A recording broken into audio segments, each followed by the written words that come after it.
The 6th of May 2016 marked the 75th anniversary of the bombing of Woodside First Aid Post No. 5 in Paisley.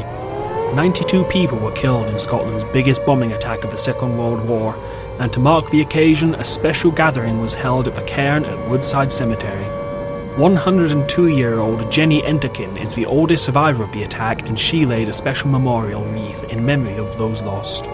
Local councillor Mark MacMillan shared his thoughts about the legacy of the bombing. My grandfather O'Neill was an air raid warden working that night in Paisley, but on the north side of Paisley. They stayed in a house in Sandholes, which is not so far away from here, and they were affected, but he was working that night elsewhere, and then dealt with, along with many others, the aftermath of the disaster.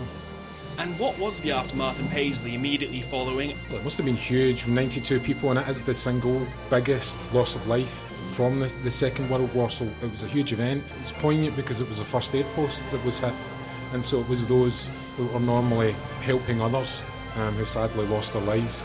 That added just the poignancy of it. The tragedy of it was heightened because it was the first responders who died.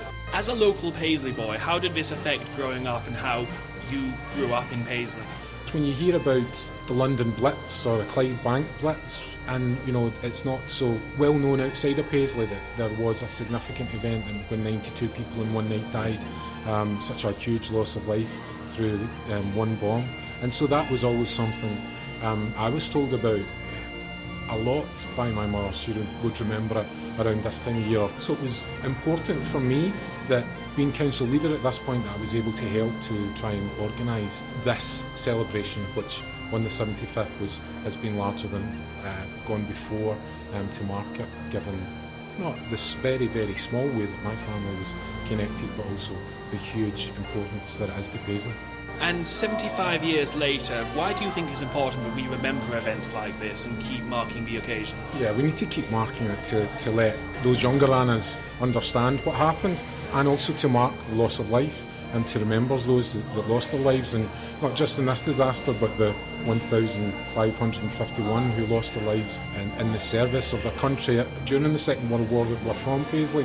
This disaster or commemoration of either of the wars, we need to remember that and continue into the future. James Ferguson, whose father Peter was an air raid warden, told me about the very special artefact he found at the site of the bombing. I was born in 26 King Street, just along here, which was the family home, which was devastated in the early hours of the 6th of May 1941 when the landmine dropped in First Aid Post No. 5. My father, who had done 2 shifts back to back in the shipyards, he'd donned his Home Guard uniform and gone up to help to man the ACAC guns above Arkleston. Came home from there partially deaf, went to bed absolutely exhausted. My father was wakened not by the bomb because he was partially deaf, as I say, manning the ACAC guns. There were 2 things wake my father: the firemen who had followed the 2 parachute mines all the way up from Paisley Cross. The firemen climbed in through my father's bedroom window, but he also heard my mother screaming blue murder in the close. They then heard that First Aid Post had been hit, and he put on his uniform. Unfortunately, there was very little that could be done. My father actually picked up a piece of the parachute cord which the mine was attached to. It was 1,000 kilograms, this mine. They were actually old naval mines.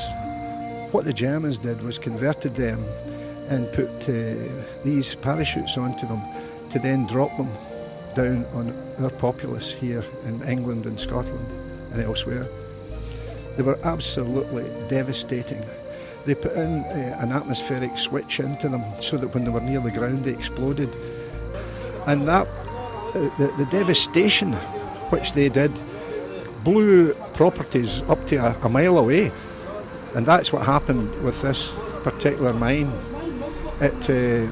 And you've got the cord in front of me. May I touch it? May I feel it? Because I'm feeling this cord, and it's remarkable to be touching a 75-year-old piece of history. Yep. I mean, this thing, it fell down, and it survived the fires, and it survived the bombing, and Correct. then your father took it home. Correct. And you've had it ever since that day. It's been in our family house ever since. My father I didn't inherit this when my dad died. My father went into the bedroom a month before he died, and he came out and handed me this. Said, "I want you to have that, son." I said, "Dad, that has always been in this house." He says, "I know, but I want you to have it." That's what it meant to my father. It was such a terrible act in their life. I'm Peter Greenwood for Paisley.org.uk. Thanks for listening.